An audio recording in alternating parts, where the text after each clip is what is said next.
దేవుడు కళ్ళ ముందు కనిపిస్తే ఆనందపడాలి కాని ఆ రోజు హస్తినలో దేవుడిని చూసి మృత్యువును చూసినట్లు భయపడ్డారు. దుర్యోధనుడు గొలుసులతో కృష్ణుడిని తాకబోగానే ఒక్కసారిగా మెరుపులు.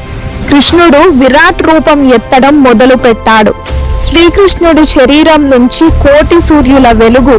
ఆయన వెనకాల వేల చేతులు, ఆ చేతుల్లో విలయకాలపు ఆయుధాలు. సభ అంతా హాహాకారాలు. రాజులందరూ కిందబడి దొర్లుతున్నారు.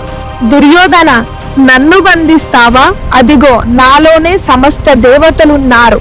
నాలోనే మృత్యువు ఉంది. ఈ విశ్వమంతా నాలోనే ఉంది. నా అనుమతి లేనిదే నీ తల మీద జుట్టు కూడా కదలదు. అలాంటిది ఈ అఖిలాండ కోటి బ్రహ్మాండ నాయకుడినే బంధించడానికి నీ స్థాయి ఎంత? నా దృష్టిలో నువ్వు, నీ అహంకారం, నీ ఈ సామ్రాజ్యమంతా కలిపిన ఒక గడ్డి పోచతో సమానం. గాలిని కట్టాలనుకోకు, బూడిదైపోతావు అని కృష్ణుడు మాట్లాడుతున్నాడు. గుడ్డివాడైన ధృతరాష్ట్రుడికి ఆ ఒక్క క్షణం చూపు వచ్చింది.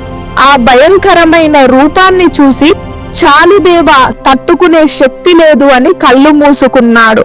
దైవం తన ప్రతాపాన్ని చూపిస్తే ఎలా ఉంటుందో ఆ రోజు హస్తినకు అర్థమయ్యింది.